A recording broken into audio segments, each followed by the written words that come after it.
Legacy Builders, Strategies for Building Successful Family Enterprise.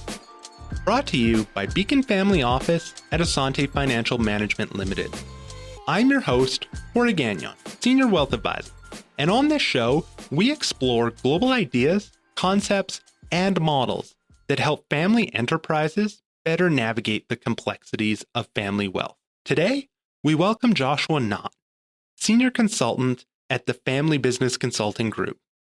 Joshua brings expertise in creating structured continuity plans for business families, focusing on governance, communication, and transition. He's excelled in academia, winning the Best Dissertation Award from the Family Firm Institute for his research on family business leadership. An accomplished author, Joshua co-wrote Family Champions and Champion Families, Exploring Enduring Business Family Success. My goal is to be the most curious person in today's conversation with Josh, where we delve into his expertise in guiding business families through continuity planning and generational transitions. We'll explore how Josh's diverse background from wilderness leadership to family counseling has informed his approach to family business consulting. Together, we'll uncover the nuances of effective governance, the power of shared vision, and the delicate balance between tradition and innovation in multi-generational enterprises. Now, let's dive in. Welcome, Josh. We're excited to have you here today to share your wealth of knowledge and experiences with us. Let's dive in, shall we? Yeah, sounds good, Corey. Josh, imagine you're delivering a commencement speech to the graduating class of 2024, and you have the chance to inspire them with your story. How would you begin your speech to convey the incredible lessons and expertise that you've gained along your career? Yeah, I think the first one would be that intention matters. That you need to create goals, a vision of where you're going and what you want to be able to achieve that. And I think that intention matters because, our actions follow our thoughts. And so if we outline a vision, if we outline goals, if we outline an intention of what we want in our lives, that gives us something to go for. And I think that's true for me personally in terms of how my career has progressed and grown. And it's really true for the clients that I work with, because I see those that have clear goals, clear vision, clear intention of what they want. They're able to achieve that because they know what it is that they're going for and then can put together plans for how to get there. And then following from that is that investing time and energy really does pay off. Nothing happens on its own. Nothing happens without work. I mean, sometimes we get lucky, but I think that's really only because we've invested the time and energy for those pieces to come together. And so being conscious and intentional about the time and energy that we spend and where we spend it really matters. And that it has paid off in the long term, again, for me and for the clients that I work with. And then the last one is that I think everything is interpersonal, meaning that all business is people business, right? We're interacting with people to provide a service, and then we're interacting with people as customers who are taking advantage of that service. And that what I mean by everything is interpersonal is that everything is relational. We're interacting with other people all the time. And so our language, our thoughts, our actions all really add up to say, is this, a situation that people want to be part of? Is this something where we enjoy working together? And that really creates a culture. And I found that for my interactions and what I've seen with my clients is that the ones that pay attention to their relationships and to their culture and how they're interacting together tend to create places that are a lot more enjoyable to be part of. They tend to produce better outcomes because they know how to disagree constructively and not have disagreement be something that is detrimental, but is actually an asset, because they can build off of each other's ideas because they trust each other. So when I say everything is interpersonal, I think all of really successful business um, and family business has really come down to the core of good, solid, trusting, honest relationships. I love that. And so Josh, going back to creating goals, and we talk about vision, and putting that vision together. What does that really mean in action to you when that family has a vision and something that can be anchored to and follow those thoughts in a succinct way? Yeah, I think it means that they have articulated their goals of where they would like to be, and I often ask people, when you're retiring, you're stepping out and you're passing it along to your kids, which is obviously, a process, not just an event. But what do things look like? And for some families, that gets very granular in terms of financial details. Others say, I just want us all to get along, and it's an opportunity to really press people on what are the most important things for you about how this looks in the future. And if you have an ideal state, what does that look like? And what I find is that there's a real power in having people address that individually and then bringing that together into what do you want as a group? Because when we're talking about family enterprises, ideally and rarely works if it's just the vision of one person. That, with multi-generational family enterprises, this needs to be the vision needs to be the product of a lot of different people's perspectives that they can all land on and agree upon. And I find the more succinct and concise and focused those statements are, the more effective they are. Right. Because it's one point that everybody's going for. And then under that, of course, are all the details of what that looks like and what that means. But if everybody can articulate the same vision and goal or goals, fairly readily, that builds alignment. Everybody's moving in the same direction. Right. And so getting to that ideal state where the group agrees on that, what does that look like to really get to that state? I think oftentimes in my work with families, we're balancing tradition and innovation, meaning what has come before, right?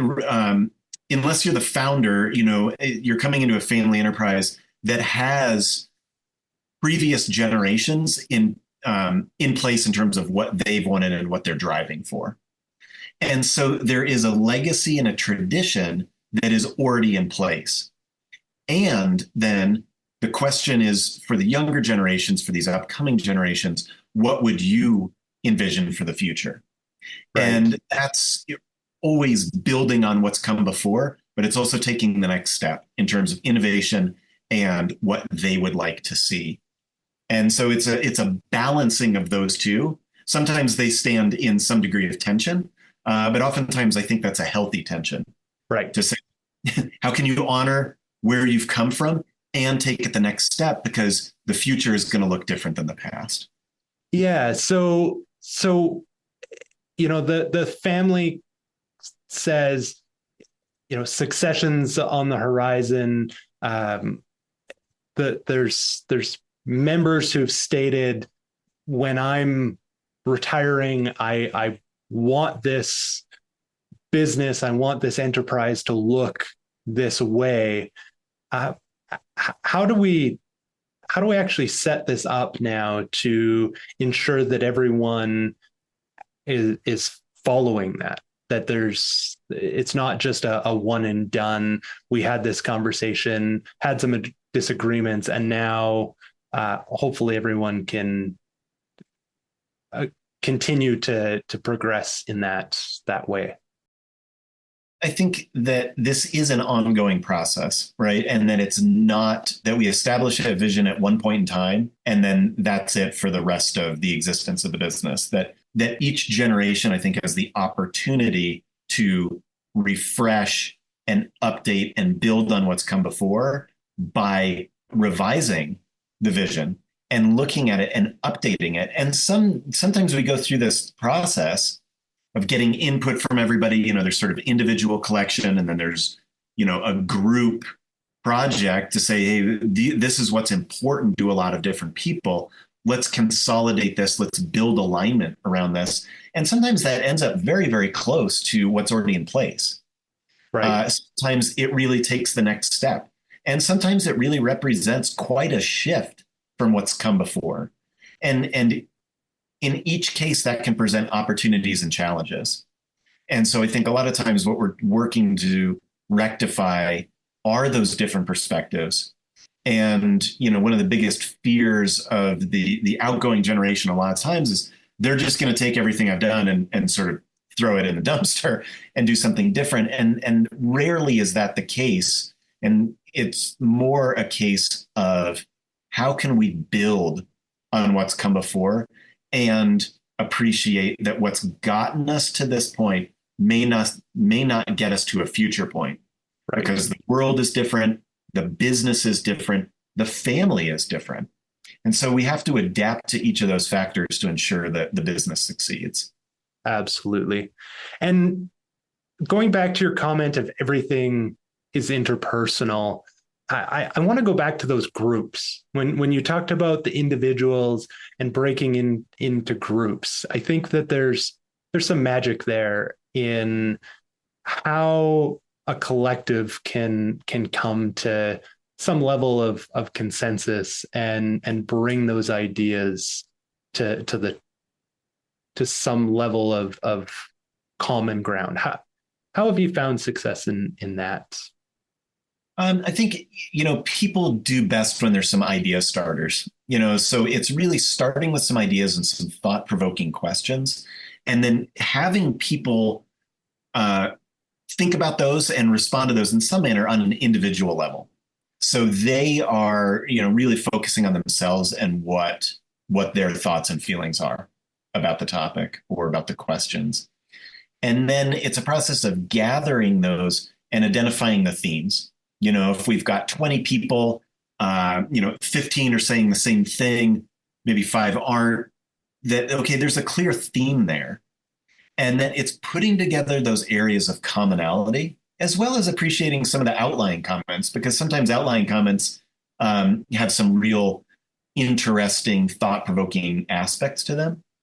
But when we start to look at the themes, we distill those down and then are able to kind of test run them in front of the family and have them give feedback, have them adjust it. And it's this kind of constant process of distilling it down to the essence, the core piece of what people are saying. And that, you see people start to nod their heads and they start to say, that's it, and it's something that's compelling. It's moving. It's motivational. And it's something that people get excited about. Right. And when you've got that, you can start to see the energy in the room shift from, oh, we're working on this thing and it's a lot of different ideas. And it starts to come together and it starts to come together. And oftentimes, like I've said, you can see where there's an aha moment and people are like, that's it. That's really good. That's when you've got some gold and you know that we've distilled it down into something that people can really rally behind. Right. And so they've rallied, and is that enthusiasm coming from the group, or is there somebody or a smaller group that might be bringing some of that enthusiasm and helping get this moving forward and continuing to move forward? Yeah, oftentimes this work is too much for a large group to start with. And so oftentimes this is the work of a family council or a task force or a smaller group of people who have the motivation, they have the time and the energy to, engage with it first in a smaller format. But then, it's important to know when to take that to the larger group. Right. Starting with a large group on these things is possible, but it can be challenging. So oftentimes starting with that smaller group lets us grapple with some of the topics, lets us, work through some of this so they can take something to the larger group that's, it's a straw man. It's not fully formed, but at least there's a starting place for people to react to. And and so we get to that place, the larger group agrees.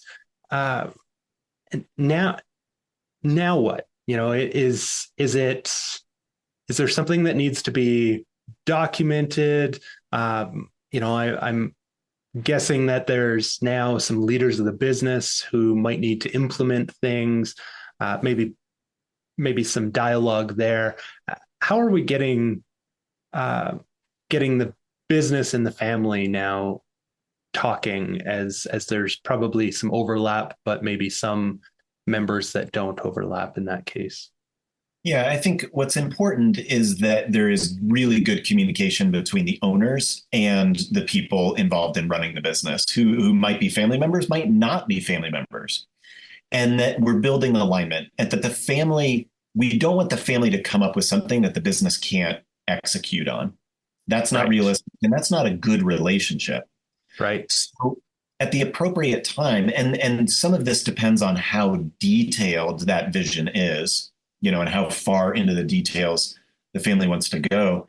But oftentimes, I really hear non-family executives, non-family CEOs saying, I really need to know what the family wants. Like, where are we going?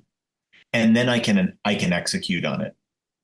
And so as the family comes up with something and approves it, they approve this statement, oftentimes then we'll say, okay, let's make sure now let's get the input of people from the business. And if there's family members in the room who wear those, dual roles, it's that much easier. If not, then it's really a process of taking it to the business, taking it to the board of directors, if there's one in place, and saying, here's what the family has come up with. Does this make sense? What questions you have? How might we refine this so we have really good alignment between the owners and then the operators of the business? So this is actually something that's achievable and realistic. Right. Right. And so the board or the executive, if there isn't necessarily that formal board in place, uh, there's now alignment. And how does that communication continue? Now they've got the vision from the family. I'm guessing there's some work that needs to be done now in the business to figure out how to execute on that. But this vision is not a 1 year vision. This is longer term that we're talking here. So how does the business continue to report back on that and continue to have that appropriate dialogue that will reinforce this? I mean, I think this is where we talk about governance, right? And effective governance. And that's making sure that there is effective governance for the business, ideally through a board of directors with independent members. So you have a mix of owners who are, representing the larger ownership group. And ideally you have independent members who the family has hired in conjunction with the business, specific areas of expertise, perspective, that can really help the business succeed and help the owners succeed. And so along with business governance is family governance. And that's making sure that the ownership group, small or large, whatever it looks like, is well represented by a smaller group of people that can interact with the board of directors or specific members on the board of directors in a really effective way, so that there's effective oversight of the business, there's accountability, and there's a degree of the family is not going too far into business operations. The board is acting as kind of a let me restate this. I'm kind of stumbling a little bit. That what we want with effective governance is the board of directors and the family council working in alignment to provide accountability, to provide oversight, to make sure that the performance metrics are being met, and that there's an alignment on strategic direction. So the board is really focused on business performance, and the family council or other governance council is really focused on representing the interests of the owners, and that there's a little overlap there. Sometimes people play some key positions in which they are on both, but they're really vital for serving as a bridge between family governance and business governance. Right. And so let's let's talk about that. You painted a really great picture of, you know, two mechanisms overlapping that are doing exactly what we want them to do. Uh, what happens if, and we talked, Steve Legler and I, when he was on the show, we were talking about, the concept of a family meeting, and we're doing this because somebody told us to. And maybe it's not that effective. Maybe there is some concept of a family council. Maybe we have a board, but there's not really independent members. And now it's time to renovate and to say, what we have in place just isn't suiting us. How would we go about kind of revamping things and looking at getting from where we are of somebody told us to do it, so it's in place, to now we need to get this effective and maybe adjust some of our governance principles? Yeah, I think oftentimes there's an individual, a lot of times I call this the family champion, somebody who really plays a notable leadership role among the owners. And oftentimes this family champion role is somebody who says, hey, if we want to continue to own and operate this business as a family, we need to do better than what we're doing right now. We need to, do X, Y, and Z. In one case, family champion, really said, when we started speaking with a family champion, he said, well, do you have a family council charter? Well, yeah. Well, let's take a look at it. What is it? And it was 5 bullet points from 20 years ago. Right. It actually worked 20 years ago, but it no longer works for right now. And so, that was the impetus to refresh and create a new charter to really guide what is the family council doing. In another case, asked, well, do you have a buy-sell agreement for how you can buy and sell shares from each other? So there's the opportunity for liquidity. Well, we do, but it was made in the 50s.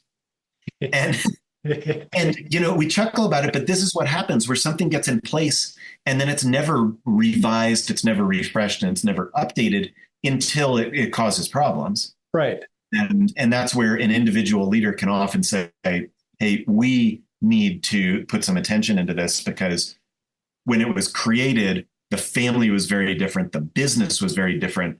And, ideally the family has grown. It's gotten a lot more complex. Ideally, the business has grown as well. It's a lot more, it's much more sizable. And so those things do need to be refreshed. And oftentimes it's a notable leader within the family who really takes notice and says, we need to invest some time and energy into updating our agreements, how we're working together. And, in a lot of cases, like we said at the beginning, that vision and goals, where are we going? And then how do we get there? Right. And as I chuckle, I think of grandma and grandpa's house that was built in the 50s, and the now generation is moving in, and just that an assumption that they would move in without updating anything, and thinking that the way that house was built would be the way that the future generations would take over. And so going back to that charter and starting out with 5 bullet points worked, but now we're updating that, and there's this family champion who's in place and saying, guys, the writing's on the wall. We might not be able to survive here if we don't update this. How complicated does that do those agreements need to be? Like what needs to be in place um, to ensure that we've gone from something that worked to now we're looking to the future and that innovation and what the next generation needs. I mean, it really depends on the complexity of the family, meaning, how large is the family? How many generations are we working with? What does ownership look like? When we commonly ownership starts off with one person, it gets passed to siblings, it's generally equal. By the third, fourth, fifth generations, rarely is it equal. Owner, there are different people have different kids. Some people may have sold shares. So part of the complexity is what does the ownership structure look like? What are the percentages and how is it held? And so any agreements, family council charter, other agreements need to match the complexity of the family for their current situation and sort of for the years ahead, knowing that future generations will build and manage things for their own complexity. Right. But in general, I see those charters really addressing things like how do we make decisions together? How do we arrive at consensus, which is part of decision making? And creating agreements around values and how people interact together. So sometimes that's, behavioral guidelines, it can be a code of conduct, but a lot of times it's just what are our guiding principles? How do we want to interact together so we can make sure that our relationships are strong to be able to achieve these goals? It can be too much for the family to put all of these agreements in place at one time. Oftentimes, you just have to start with one. Let's focus on one area, and then we'll build on that based on what's already in place and what the family needs, what they see as their biggest priorities. But I generally see within a year to 2 years that families can build enough agreements. They say, yeah, that really helps us build more structure and organization, and it gives us guidelines about how we're going to work together, that they can move forward feeling, secure in what they've created together. Right. And Josh, I want to go back to your comment about culture and that interpersonal side of things, because as we're talking here about the charter, and I love that you start with the values and code of conduct. How does this support the culture of the family? Well, I think that, every family has a culture, whether they've articulated it or not. And that the families where their cultural values are stated and agreed upon tend to have a more ability to perpetuate that culture than the families who have not stated their values, or they think they have, but they really haven't. Maybe they have agreement on it, but perhaps they don't, and that it helps it helps build alignment around what's most important to people and create some cultural norms that are more articulated, because what we're talking about is people who are family members and business partners together. Right. It's not, that everybody's growing up in the same household. Often as these families are more complex, people grow up in different households, they're different ages, different values, different cultural, maybe different, living in different areas of the country. They have different cultural norms, different ways of doing things, but they're still business partners together because they're owners of this enterprise. And so when the values are articulated, it helps people understand how we do things around here. Yeah. And then we create things like guiding principles or really articulate communication norms. It helps existing people and, a younger generation coming into the ownership group really understand, okay, this is how we do things as a group. Right. And it's not left to chance when somebody does something, outside the norms for it to feel weird or don't they understand, this is what we do and this is who we are. Well, no, because it's never been articulated. That when it's written down and agreed upon, it's that much easier for people to understand the culture and to operate within it. And I think, some people say, well, are you creating family law? Well, no. A colleague said you can't legislate your way to harmony. And that's Right. really true. What we're aiming to do is create guidelines and agreements that are not too tight and not too restrictive, because that won't work. And they're not too loose where anything goes, because that doesn't work either.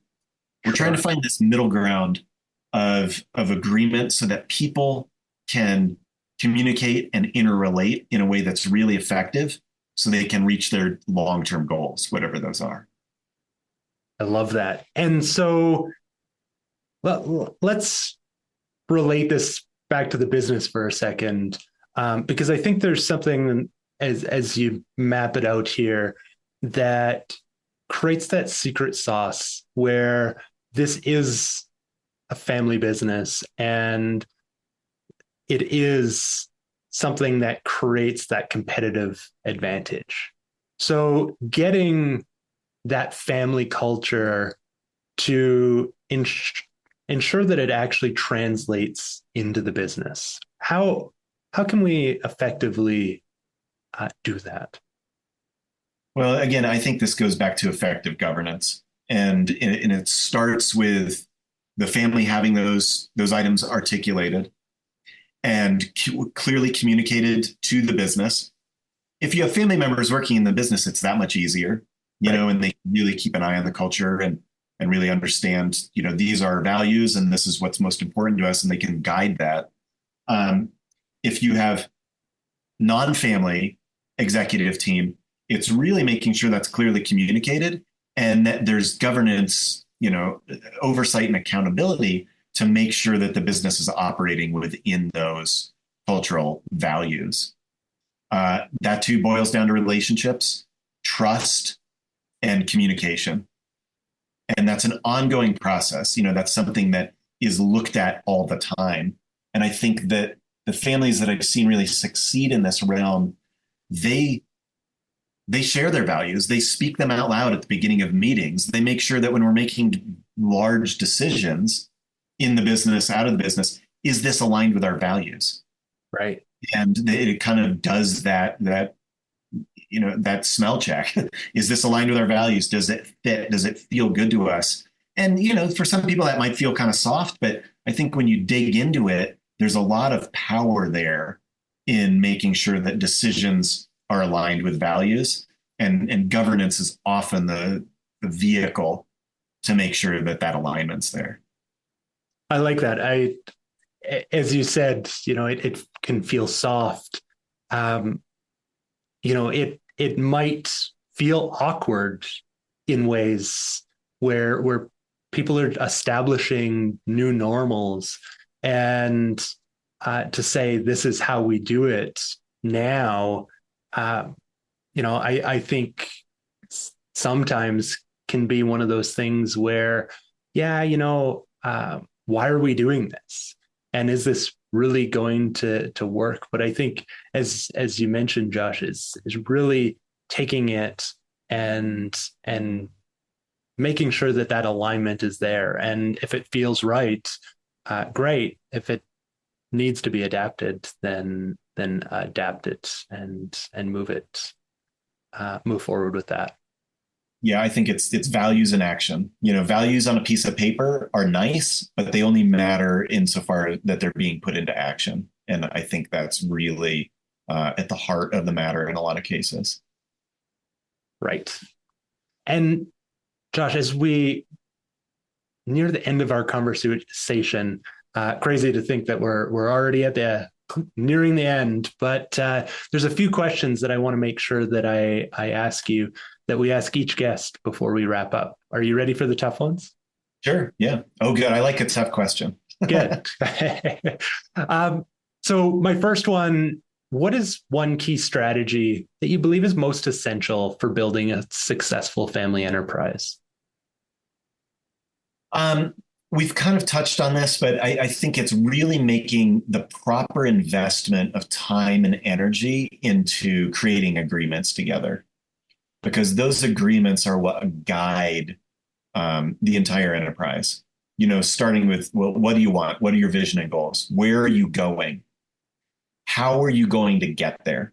Building a strategic plan of how to achieve those goals and how are we going to interact together. That's a lot of what we've talked about in terms of the values, the agreements, the cultural pieces, and that I think making that it's a key strategy of investing the time and energy into making effective agreements together, because that provides the structure to achieve goals.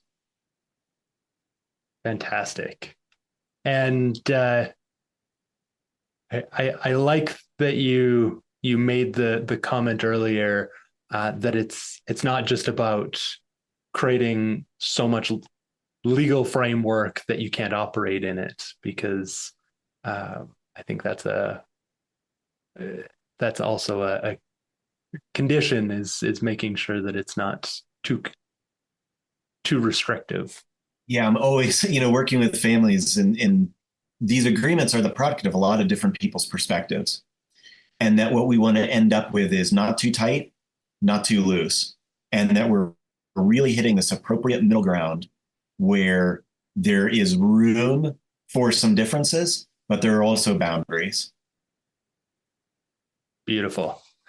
And what is the most common challenge that you see family enterprises encountering when it comes to wealth transition and generational continuity? I think there's a lot of challenges, and in thinking about this, it's like I don't know if it's the most common, but I think it's one that's over. I think it's very common, and it's a little bit overlooked. And I think this challenge relates to complacency, and that is letting other people do the work.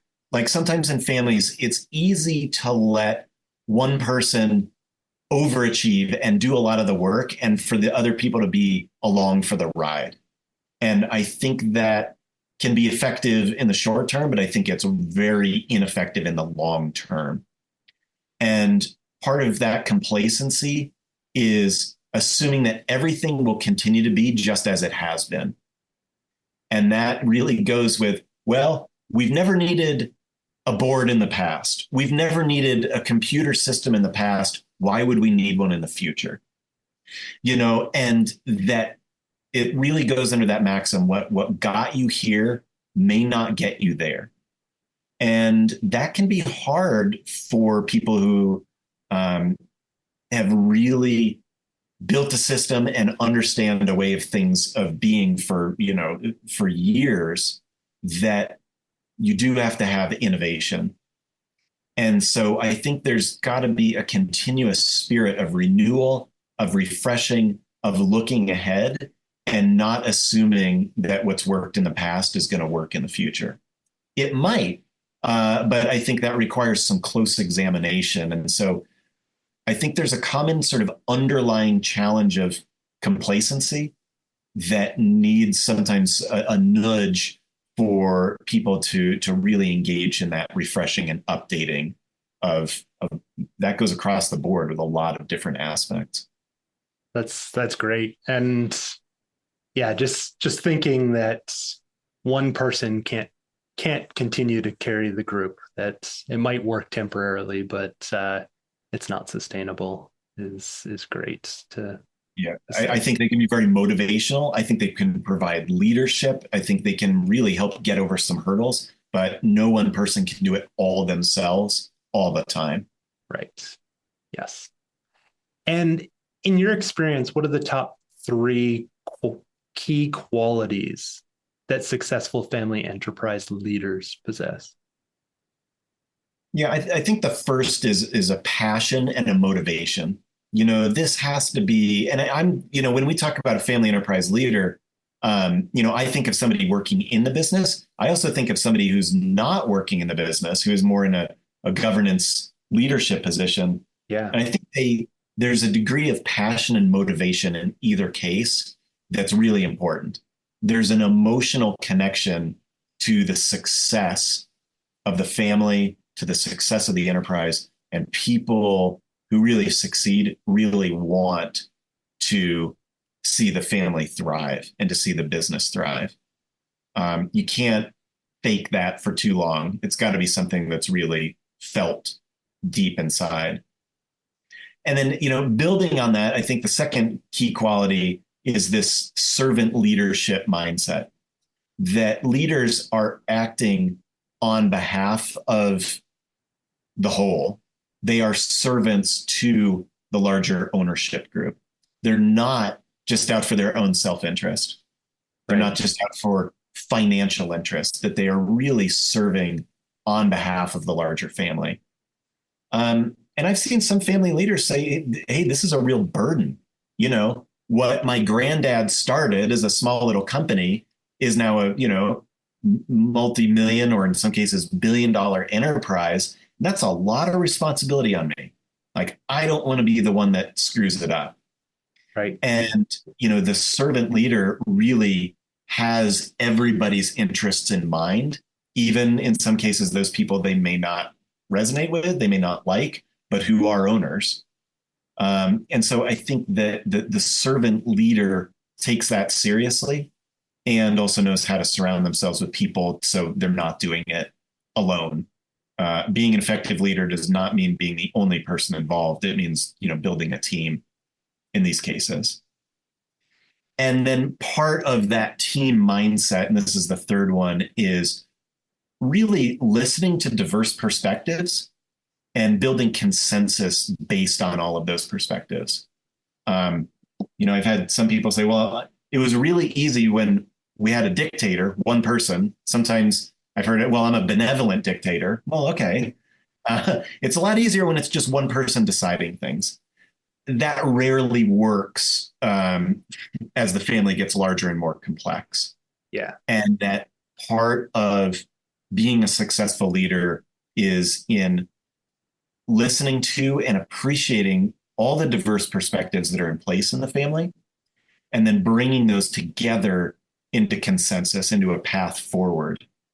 That's not always easy, and I'm not going to pretend that it is, but the people that are really effective can do that because they can appreciate perspectives that are not their own. Maybe they don't agree with it, but they can respect where somebody else is coming from.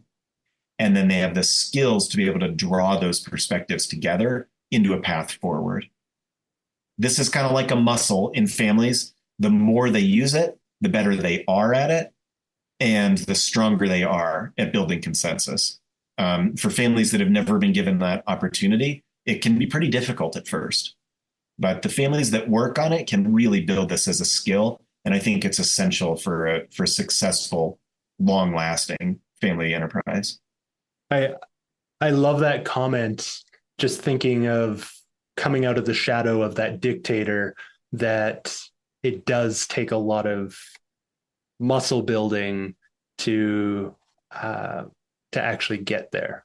Is uh, having that mindset, and not necessarily that everyone does come from a place where there was that one person making the decision, but that those muscles do need to be exercised, and it does take that time. That it's not just everyone has that, and either you have it or not. I think that it is something that is learned and developed as well.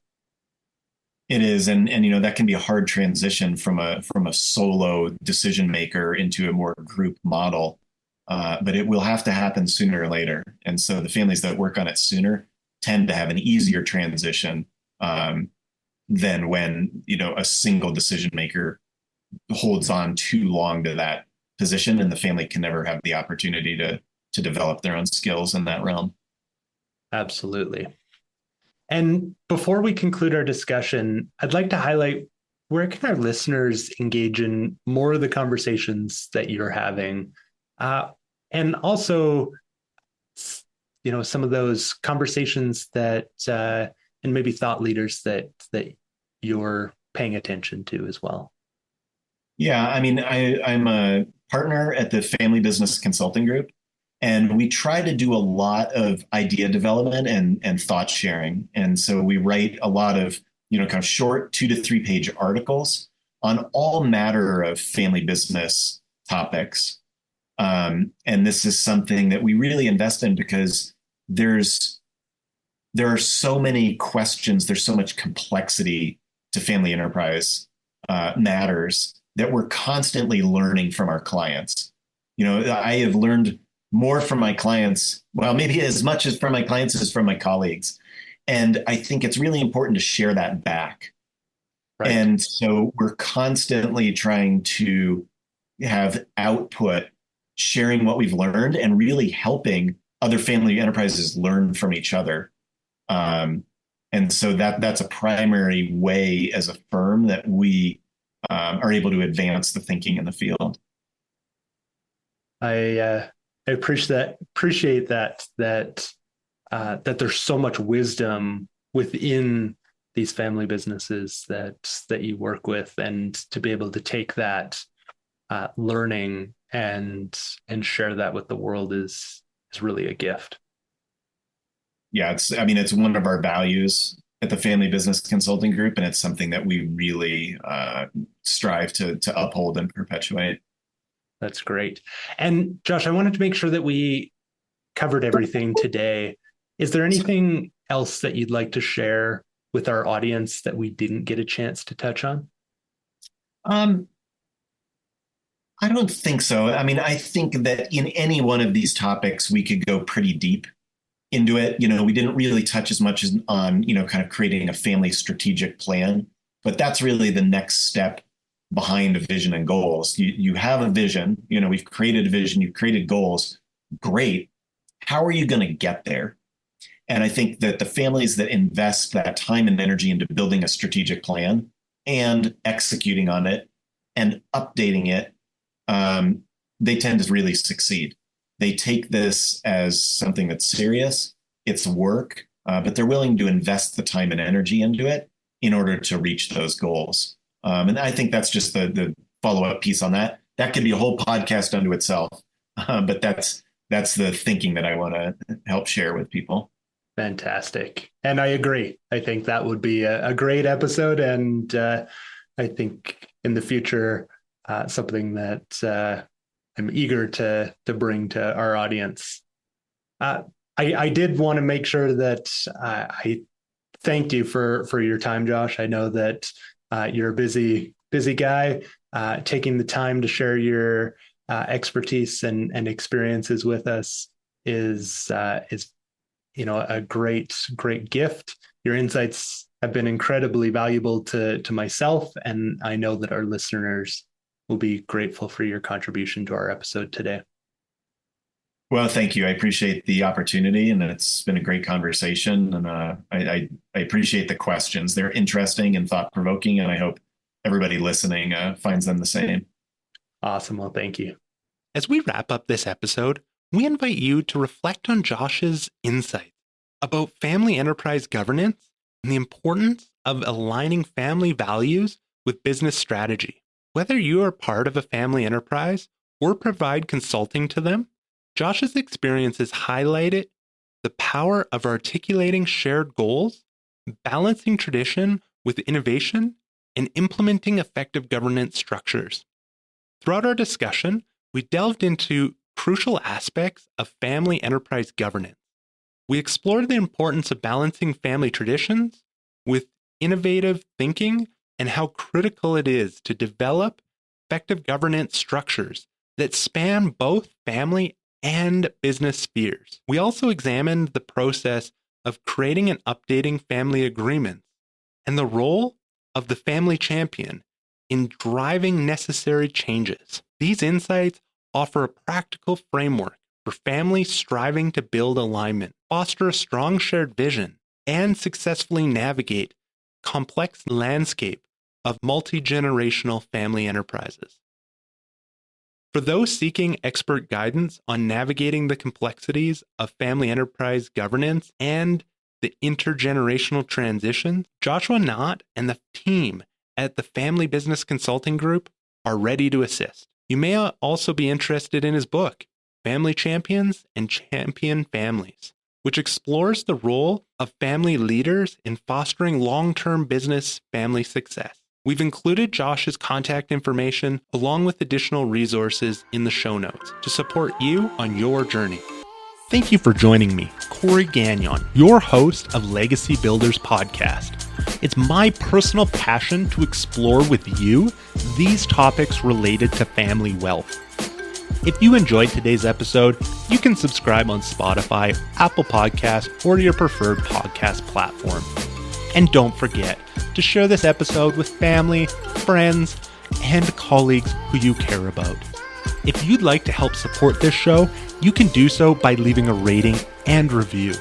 If you have any questions about anything shared on today's episode, or have topics you'd like us to dive deeper into in future episodes, please let us know by emailing beaconfamilyoffice@asante.com. That's beaconfamilyoffice@ASSANTE.com. Legacy Builders, Strategies for Building Successful Family Enterprises is brought to you by Beacon Family Office at Asante. Are you worried about losing what you've created and seeking ways to transition your wealth across generations? Beacon Family Office at Asante supports our clients transition their wealth while maintaining relationships. If you'd like to access more content we've created, you can visit us at beaconfamilyoffice.com or for more details on our services and book an initial call. Thanks again for listening, and until next episode, stay intentional about building your legacy. This program was prepared by Corey Gagnon, who is a senior wealth advisor with Beacon Family Office at Asante Financial Management Limited. This is not an official program of Asante Financial Management, and the statements and opinions expressed during this podcast are not necessarily those of Asante Financial Management. This show is intended for general information only and may not apply to all listeners or investors. Please obtain professional financial advice or contact us at beaconfamilyoffice@asante.com or visit beaconfamilyoffice.com to discuss your particular circumstances prior to acting on the information presented.